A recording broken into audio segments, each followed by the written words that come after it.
आनंदमय जिंदगी जीने के लिए कुछ ना कुछ सीखना जरूरी है, जो कि सीख आपके मानसिक क्षमता का विकास करती है, तभी तो हम आगे बढ़ते हैं।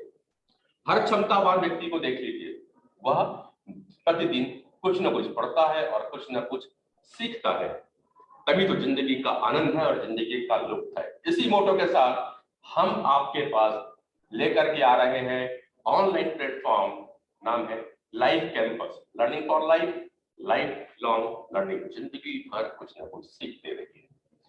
दोस्तों, जमाना जो आ चुका है वह जमाना है आज इंफॉर्मेशन टेक्नोलॉजी का, जहां पे आपके पास में बहुत सारी इंफॉर्मेशन मौजूद है। इंफॉर्मेशन अच्छी है, अधिक से अधिक इंफॉर्मेशन आपके पास होनी चाहिए, लेकिन कई बार इस इंफॉर्मेशन की अधिकता आपके ऊपर कंफ्यूजन क्रिएट करती है, और जब कंफ्यूजन क्रिएट होता है तो चालू होता है चिंता, और चिंता आगे ले जाती है आपको बीमारी की ओर। और 21वीं सदी यह समय है लोगों को मानसिक रूप से ज्यादा बीमार होने का, तभी तो अधिक से अधिक लोग स्ट्रेस, डिप्रेशन, एंजाइटी के शिकार हो रहे हैं, और ये आगे बढ़ा देते हैं अन्य कई बीमारियों को, अन्य कई डिसीजेस के लिए। तो निरंतर मेरा प्रयास रहा है, मैं मॉडर्न चिकित्सा जगत के विशेषज्ञों को आपके साथ मुलाकात करवाता रहूं। आज उसी क्रम में छत्तीसगढ़ के जाने माने हॉस्पिटल BY हॉस्पिटल के डायरेक्टर डॉक्टर अनिल कर्नावट जी हमारे साथ मौजूद हैं। हम आज बात करेंगे इंटीग्रेटेड होलिस्टिक मेडिकल साइंस के ऊपर कि आने वाला जो इरा है, आने वाला समय है, उसमें इंटीग्रेटेड मेडिसिन की कितनी भूमिका रहेगी। साथ में डॉक्टर अनिल कर्नावट जी मौजूद है, सॉरी डॉक्टर अनिल गुप्ता जी मौजूद है हमारे साथ में, जो कि नेत्र रोग विशेषज्ञ हैं, श्री गणेश विनायक आई हॉस्पिटल के आप डायरेक्टर हैं। साथ ही साथ आप चलाते हैं पॉजिटिव हेल्थ जोन, जहां पे लोगों का दृष्टिकोण बदलने का भी काम किया जा रहा है एक होलिस्टिक कॉन्सेप्ट के साथ में। आज हम दोनों विषयों को एक साथ पुनः मिलाने की कोशिश करेंगे, एक तरफ मॉडर्न मेडिसिन और एक तरफ होलिस्टिक। तो डॉक्टर अनिल कर्नावट जी, आपका बहुत बहुत स्वागत, अभिनंदन हमारे प्रोग्राम लाइव केस में, और डॉक्टर अनिल गुप्ता जी आपका भी स्वागत है। मैं विषय को सबसे पहले चलता हूं, डॉक्टर अनिल कर्नावट जी, दो अनिल है, अनिल दो है, इसलिए मैं भी आज कर्नावट जी और गुप्ता जी के नाम से संबोधित करूंगा मित्रों। और अच्छा है, अनिल का पर्यायवाची वायु, वायु का पर्यायवाची है, और आज दिन भी बहुत अच्छा आ गया है। आज लोहड़ी है, आप सभी को बहुत बहुत शुभकामनाएं और बधाई लोहड़ी पर्व की, और कल आने वाले मकर संक्रांति और पोंगल की भी। धीरे धीरे मध्यान्ह समीर और उष्णता का वातावरण आ रहा है, उष्णता ऊर्जा का प्रतीक भी है। तो इसी बधाई के साथ, शुभकामनाओं के साथ डॉक्टर कर्नावट जी, अभी पिछला जो समय निकला, मॉडर्न मेडिसिन जो है वो बहुत यूजफुल है एक्यूट केसेस पे, क्रोनिक केसेस पे, सर्जिकल प्रोसेस पे है। लेकिन पिछला जो 2 वर्ष हम लोगों ने देखा है, एक पेंडेमिक का, कोरोना का, कोविड का समय, जहां पे हमने बहुत सारी थेरेपीज को भी अपनाने की कोशिश की। हमने लोगों को कहा कि आप सुबह उठिए, ब्रीदिंग करिए, एक्सरसाइज करिए, योगा करिए, काढ़ा बंटवाया लोगों को, और भी कई प्रकार से मनोभाव से लोगों को जीने का तरीका बताते गए। As a modern medical science के चिकित्सक होने के नाते आप आने वाले समय में इंटीग्रेटेड मेडिसिन का क्या स्कोप देख पा रहे हैं, क्या आवश्यकता पड़ेगी इसकी? बहुत अच्छा सवाल है नरेंद्र जी। निश्चित रूप से सभी पैथीज का अपना अपना इम्पोर्टेंस है, उनकी अपनी एक स्ट्रेंथ है, और उनके अपने एक लिमिटेशंस भी हैं। एक लेवल पे जाके कहीं ना कहीं सब लोग सभी चीज़ों का इलाज कर पाने में सक्षम नहीं है। तो ऐसे में इंटीग्रेटेड अप्रोच ये इवॉल्व हो रहा है। डेफिनेटली कोविड के समय में पूरी दुनिया में, न सिर्फ भारत में बल्कि पूरी दुनिया में, इस पैथीज को, इंटीग्रेटेड अप्रोच को एक्सेप्ट किया है। और विश्व आयुर्वेद परिषद के तत्वाधान में भारत को इंटीग्रेटेड हेल्थ अप्रोच पे लीडरशिप के रूप में एस्टेब्लिश किया है। उसका मुख्यालय भी देश के किसी एक स्थान पे है, मुझे अभी तुरंत याद नहीं आ रहा है, वो एस्टेब्लिश किया है WHO और बाकी के हेल्थ ऑर्गेनाइजेशन के माध्यम से। तो इंटीग्रेटेड अप्रोच होने से चीजें बिल्कुल पुराना जो भारतीय स्वास्थ्य विज्ञान है, वो डिजीज को पंचकोश के रूप में देखता है। डिजीज जब मॉडर्न मेडिसिन उसको पिकअप तब करता है जब वो एग्जिस्टिंग बॉडी, फिजिकल बॉडी पे आता है, तब हमारे MRI, सीटी स्कैन, अल्ट्रासाउंड्स एक डिटेक्टेबल लेवल की डिजीज को पिकअप कर पाता है। लेकिन वहीं पर ही जब आयुर्वेद के पुराने साइंस पे जाएंगे तो वो आधि, व्याधि और उपाधि ऐसा करके उन लोगों ने उसको क्लासिफाई किया है। और उनका ये समझना है कि कोई भी डिजीज वो शरीर में आने के पहले मन में आ जाता है, भावना में आ जाता है। तो उन भावों के और मन के जो परिवर्तन हैं वो कॉम्प्लेक्स रूप में परिणित होकर के डिजीज के रूप में भी दिखते हैं। तो डेफिनेटली इन सब पैथीज के और इंटीग्रेटेड अप्रोच का आने वाला तो फ्यूचर वही है। डॉक्टर साहब, आपने एक अच्छी बात भी कही कि बीमारी का जब तक लक्षण प्रकट होता है उसके काफी समय पहले बीमारी आ जाती है। जैसे कि एक उदाहरण था, पहले अपन मानते थे कि किसी को डायबिटीज है तो बोलो जब पेशाब कर तो चींटी आने लगती है, तब शुगर की बीमारी मानते थे। लेकिन अब आप ही लोग कहते हैं कि तब तक तो बहुत देर हो चुकी होती है कि जब तक शुगर का लेवल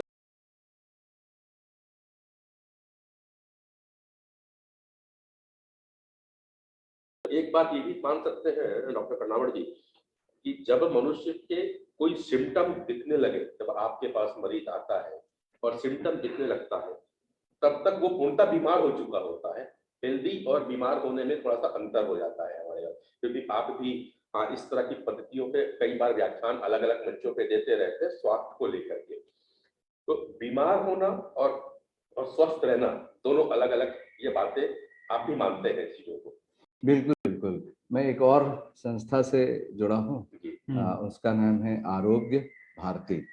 तो वो उसके नाम में ही हमारा पूरा मोटो छिपा है। आरोग्य का अर्थ है स्वस्थ रहना। तो रोग होना ये मेरा कोई काम की चीज नहीं है, परंतु आरोग्य ये मेरा जन्म सिद्ध अधिकार है। यदि मुझे 100 साल जीना है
फिर हम कहां पे पीछे रह जा पा रहे हैं कि लगातार हमारे इस देश में भी जहां का यह विचार ही रहा है, जहां का सिद्धांत रहा है आरोग्यम, वहां पे इतने रोग आ रहे हैं।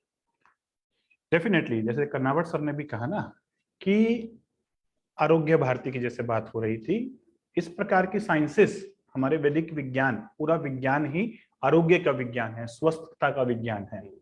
लेकिन धीरे धीरे समय के साथ साथ हमने अपनी जो प्राचीन जीवन शैली थी और जीवन के प्रति सोच थी, दोनों में बदलाव कर लिया। वेस्टर्न जीवन शैली और वेस्टर्न ही लाइफ फिलॉसफी दोनों अडॉप्ट कर ली, जिसकी वजह से जो बीमारियां जो 80 के साल में होती 40 वर्ग के युवा वर्ग में देखी जा रही है, जो बीमारियां भारतवर्ष में नहीं पाई जाती थी वो भी सब जो वेस्टर्न वर्ल्ड की बीमारी मानी जाती थी वो भी इंडिया के अंदर में सारी बीमारियां आ चुकी हैं। मैं तो बल्कि ये कहता हूं कि अभी लाइफस्टाइल डिजीजेस का और साइकोसोमेटिक डिजीजेस का पेंडेमिक से हम गुजर रहे हैं, जैसे कोरोना के पेंडेमिक से गुजर रहे थे, और भारत ही नहीं पूरा विश्व गुजर रहा है। लेकिन इस बीमारियों से लड़ने के लिए कैसे वापस डिसीज को रिवर्स किया जाए, प्रिवेंट कैसे किया जाए, यहाँ पर मेडिकल साइंस के साथ साथ हमें अदर साइंसेस को इंटीग्रेट करना होगा। Medical science one of the best science है डिजीज को डायग्नोज करने के लिए, एक्यूट मैनेजमेंट के लिए, इसलिए हम उसके अस्तित्व को बिल्कुल भी नकार नहीं सकते, उसे साथ लेकर चलने की जरूरत है। वो तो सबसे बड़ा विज्ञान है डिजीज से लड़ने का। लेकिन स्वस्थ कैसे रहा जाए, बीमारियों से बचा कैसे जाए, और अगर हो गई है तो स्लोली रिवर्स करके वापस स्वास्थ्य कैसे पाया जाए, इसके लिए हमें अदर साइंसेस की मदद लेनी होगी। अब बात यहां आती है कि इंटीग्रेटेड में कौन सी साइंस को इंटीग्रेट किया जाए। पूरा विश्व आज भारत की तरफ देख रहा है वापस, क्योंकि इंटीग्रेशन का कॉन्सेप्ट भारत से लिया जा सकता है, क्योंकि भारत के पास जो प्राचीनतम चिकित्सा शास्त्र है, जिसमें आयुर्वेद, नेचुरोपैथी और योग, ये जो 3 बड़े विज्ञान थे, ये पूरे स्वास्थ्य के विज्ञान थे, ये बीमारियों के विज्ञान नहीं थे।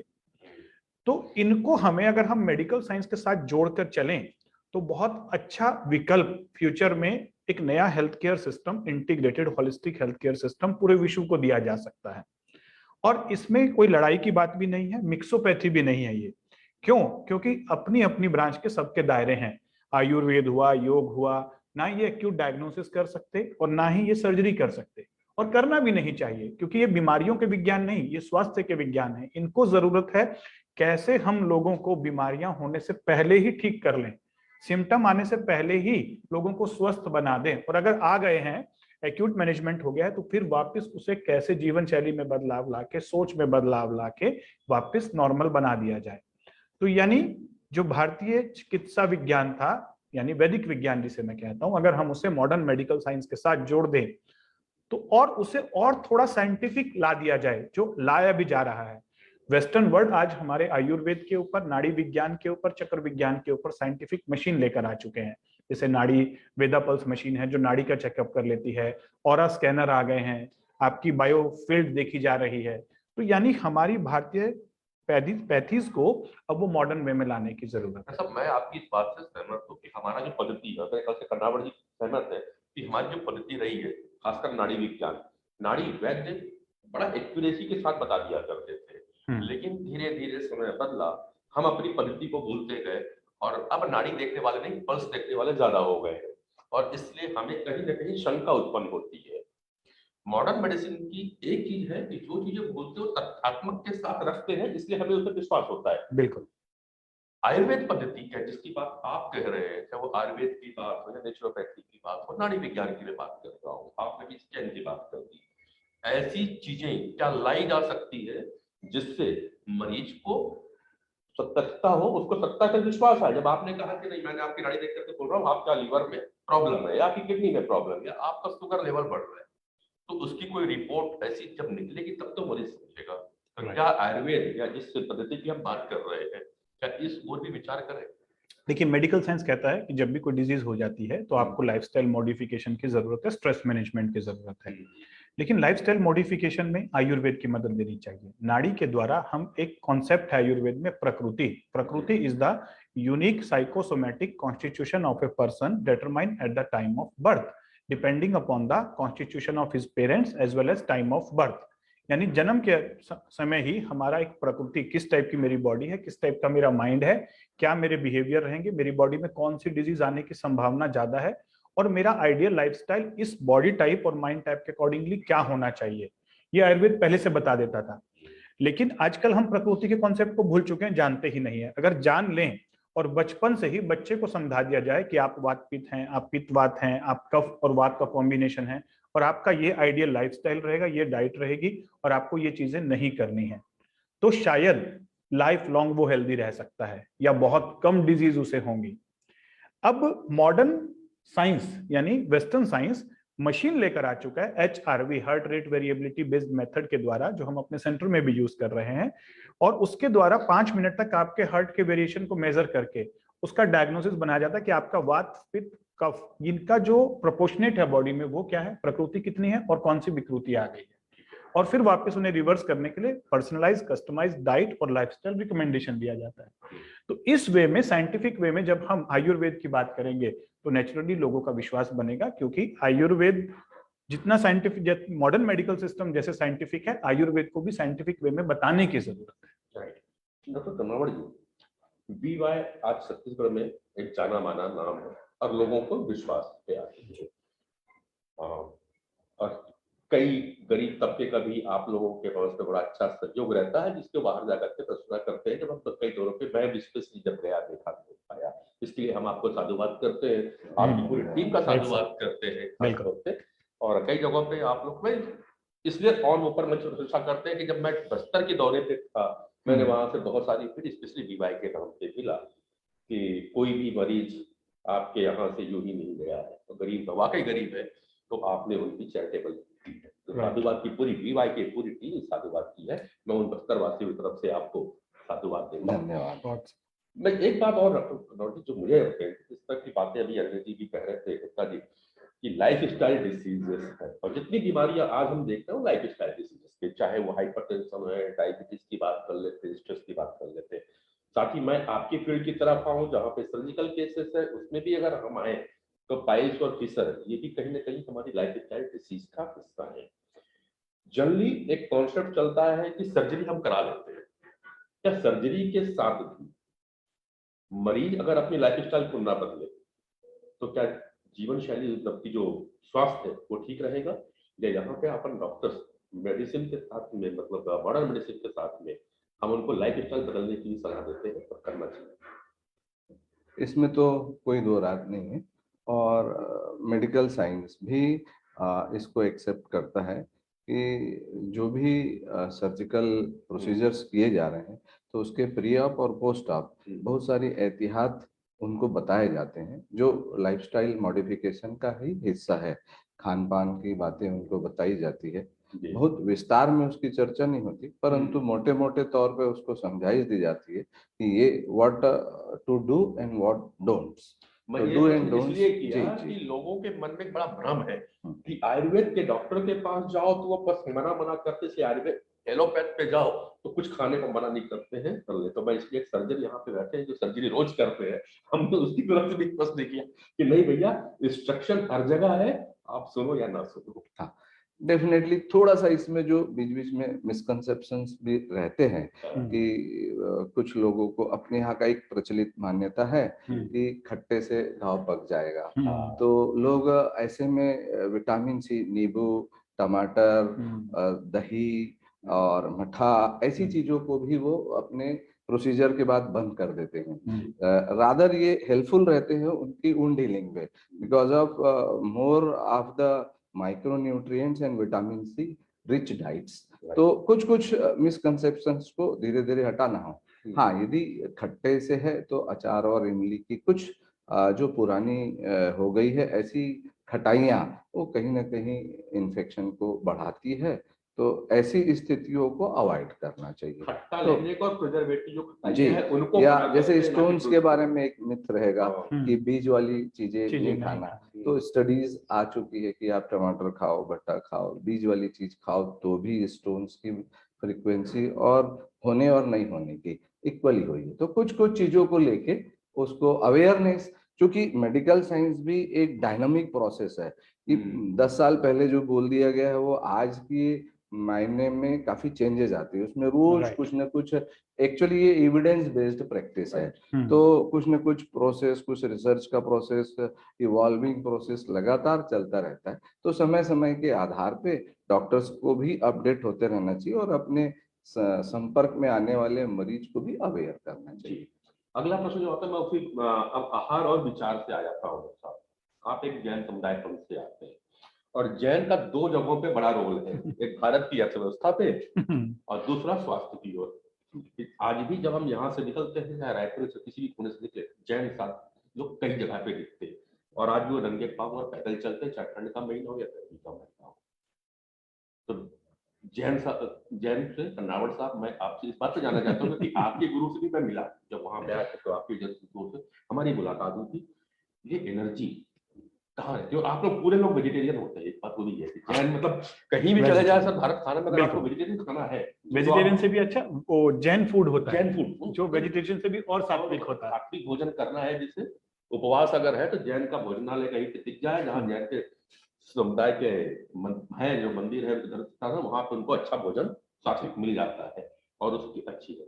तो मैं सर अब बीमारी की ओर नहीं हूँ, मैं लाइफ स्टाइल और हेल्थ की ओर आ रहा हूँ और जैन समुदाय के इस आचार विचार और नियम की ओर थोड़ा सा बताइए। डेफिनेटली जैन समुदाय, मेरा सौभाग्य रहा कि मैं जैन घर पे पैदा हुआ और कुछ एक चीज जैन समुदाय के आज भी प्रैक्टिकल लाइफ में, डे टू डे लाइफ में आज के समय के अनुसार धर्म की लाइफ स्टाइल पे क्या उपयोगिता है या क्या मॉडिफिकेशन करके व्यक्ति काम करते हुए भी धार्मिक हो सकता है।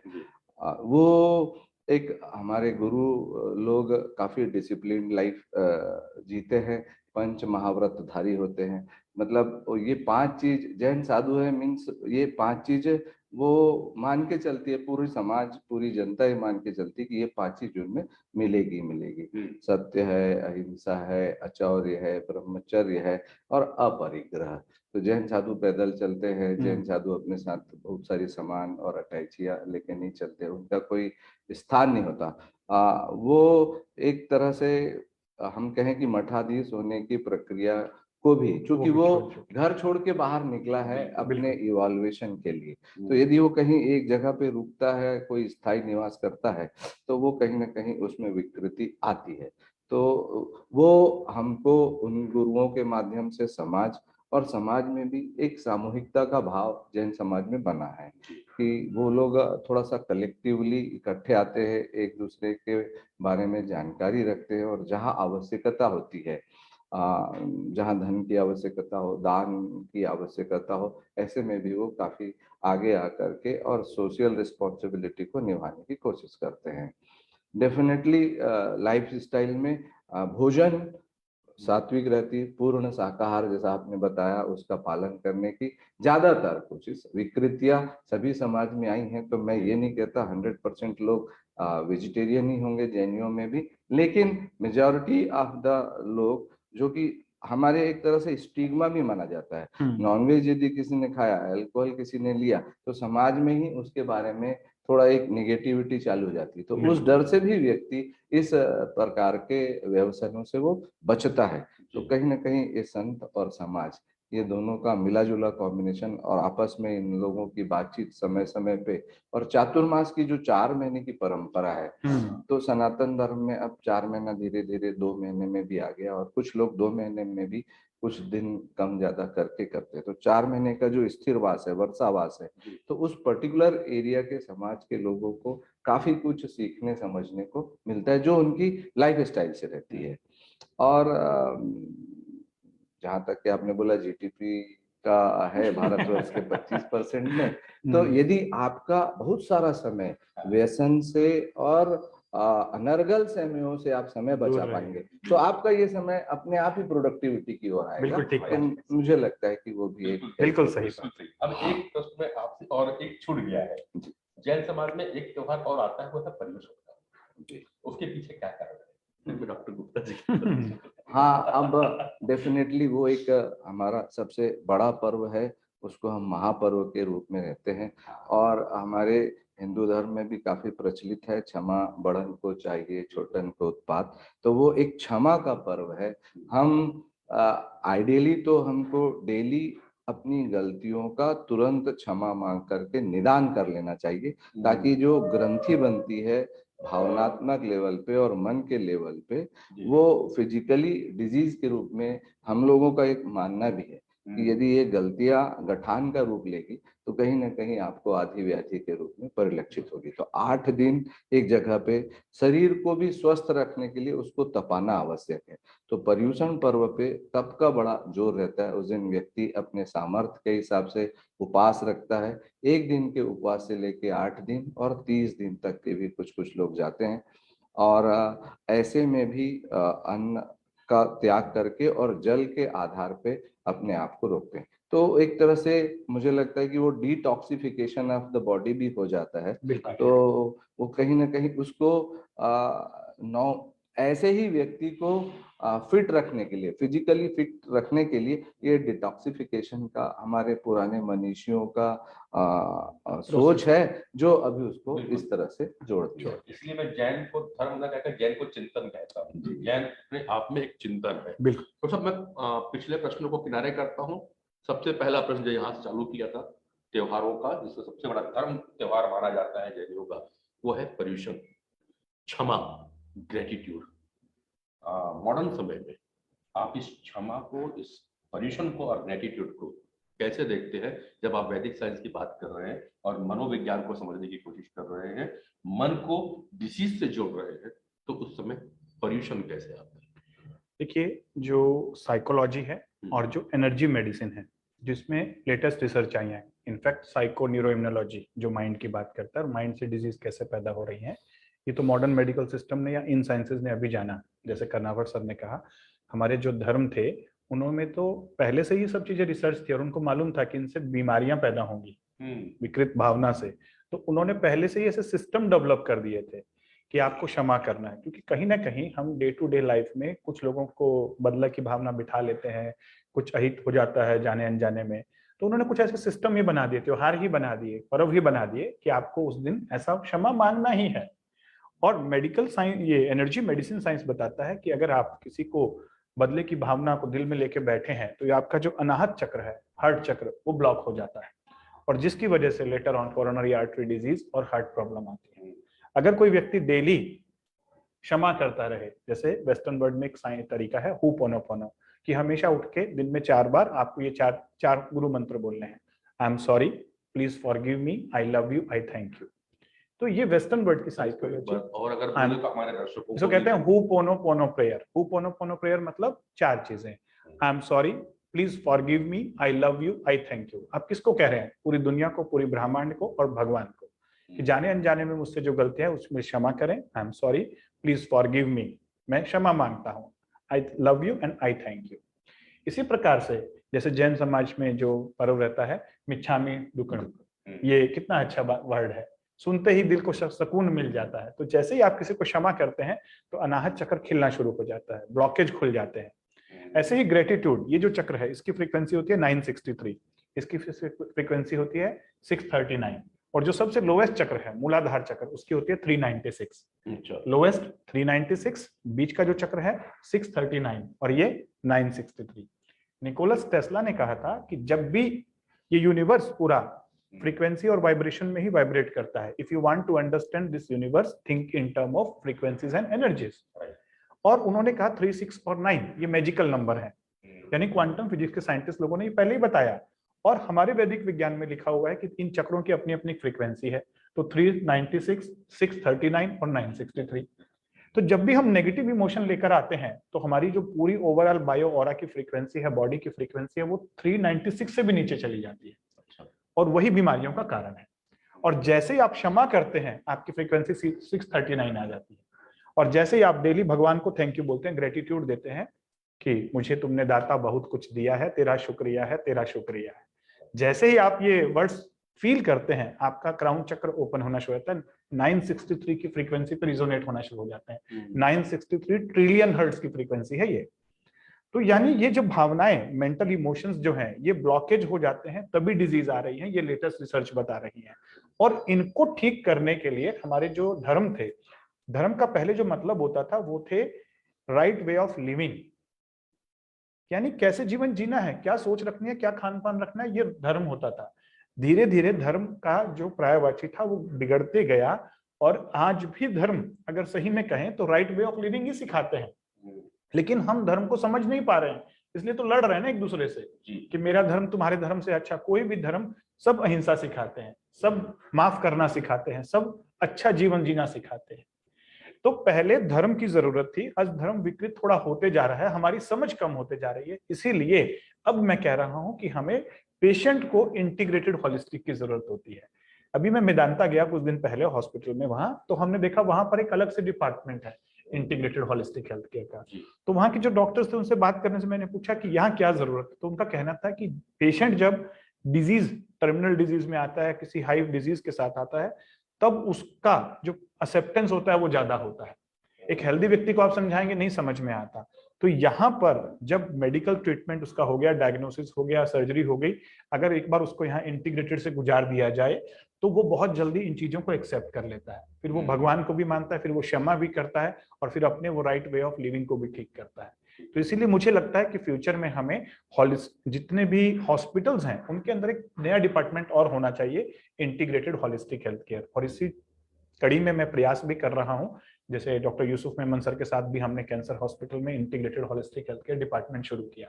आने वाले समय में और भी हम ऐसे यूनिट शुरू कर रहे हैं। ये जो आपने डिपार्टमेंट चालू किया उसमें करते क्या है, क्या चीजें रहती हैं? उसमें हम बेसिकली डॉक्टर्स के साथ मिलकर एक उनका काउंसलिंग पार्ट लेते हैं, उनका lifestyle part, stress management part, और उन्हें राइट वे ऑफ लिविंग, चाहे वो लाइफस्टाइल हो और चाहे वो लाइफ फिलॉसफी हो, दोनों को ठीक करने में मदद करते हैं। और पेशेंट और डॉक्टर के बीच की जो हार्मनी है, जो विश्वास खत्म हो गया है, उसको भी कहीं ना कहीं वापस और हार्मोनियस बनाने में एक कड़ी का काम करता है। डॉक्टर कर्नावट जी, ये जो भी बात अभी कही कि दाता तूने तो बहुत कुछ दिया है, तेरा शुक्रिया। तेरा शुक्रिया। तो ऐसे ही कुछ बातें आप भी अपने आरोग्य भारती संस्थाओं में, आरोग्य भारती के लोग भी शायद करते हैं कि तुमको बहुत दिया, तुम भी कुछ देना सीखो, क्या है क्योंकि हाँ, देश हमें देता है सब कुछ, हम भी तो कुछ देना सीखें। हम भी तो कुछ देना सीखें। तो देने की ही बात हमको सिखाई जाती है। जो चीज हम सीखते हैं और सीखने के बाद बांटते चलते हैं तो वो मल्टीप्लाई होती चली जाती है। Right sir. तो बात यहाँ पे है कि अगर आप क्षमा लोगों को देते हैं तो ये एक मल्टीप्लाई के रूप में, जैसा कि डॉक्टर अनिल गुप्ता जी ने कहा कि आपके अनाहत चक्र को खोलना चालू कर देता है। कहीं ना कहीं कुछ ना कुछ अगर अंदर में दबा है, वो चाहे फियर हो, चाहे जेलसी हो, चाहे आपका किसी और से कंपटीशन हो, वही आपको रोग की ओर ले जा रहे हैं। इस बात को मेरे ख्याल से डॉक्टर कर्नावट जी मानते हैं और डॉक्टर अनिल जी भी इस चीज को मान रहे हैं। इस सारी बीमारी का जो जड़ है कहीं ना कहीं यही हो रहा है। और दूसरा एक बात में जो डॉक्टर कर्नावट जी ने कही थी अपने में, कि आज भी एक समुदाय के साथ बैठ करके देने की प्रवृत्ति, दोनों के दुख को समझने की जो प्रवृत्ति है वो जैन समुदाय में कायम है। शायद यही कारण है कि आज वो अर्थव्यवस्था, भारतीय अर्थव्यवस्था 25% कंट्रीब्यूशन करते हैं, क्योंकि व्यसन से दूर है, दूसरे को सहयोग करने की भावना इस नाय के अंदर में है, फिर तो ठीक ही है। बाकी तो उनके आहार और विचार लोगों को पता ही, पूरे देश को पता है। तो आज समय इजाजत मांग रहा है। मैं बहुत बहुत धन्यवाद आज बात देने की बात आई तो मैं आपको धन्यवाद ही अनुग्रह कर सकता हूँ। मकर संक्रांति का पर्व कल है, कल से मकर संक्रांति, सूर्य उत्तरायण हो रहे हैं। दो जगह दक्षिणांत में रहे सूर्य इतने दिनों तक, जहां पे आपने सिकुड़ के रहना सीखा था, रजाई के कंबल के अंदर में हाथ को सिकुड़ के आप बैठे थे, अब समय आ गया है उष्णता का। तिल के लड्डू खाइए, दही चूड़ा खाइए और पंजाब की नगाड़ों और ढोल के साथ गिद्दा की ध्वनि, भांगड़ा की धूम, और चलिए हमारे राजस्थान की सतरंगी साफा बांध के गगन चूमती गुजरात की पतंगों को पकड़िए, उड़िए उसके साथ में और उल्लास के साथ मनाइए यह मकर संक्रांति का त्योहार और खुशियां बांटिए सबके साथ। तो आप भी रहेंगे स्वस्थ, निरोगी, और जिस तरह से डॉक्टर अनिल कर्नावट जी कहते हैं कि हमारा जन्मसिद्ध अधिकार है आरोग्यम, तो इसे आप बनाइए और फॉलो करिए होलिस्टिक के सिद्धांत को। डॉक्टर अनिल गुप्ता के साथ में दो अनिल मेरे आजू बाजू प्रवाह कर रहे हैं समर का। आप आइए और जुड़िए हमारे प्रोग्राम लाइव कैंपस में, जहां प्रयास किया जा रहा है आपके दृष्टिकोण बदलने का, ताकि आप जी सके और एंजॉय कर सके अपने लाइफ का। जुड़े रहिए हमारे साथ प्रोग्राम लाइव कैंपस में, learning for life, life long learning. Thank you.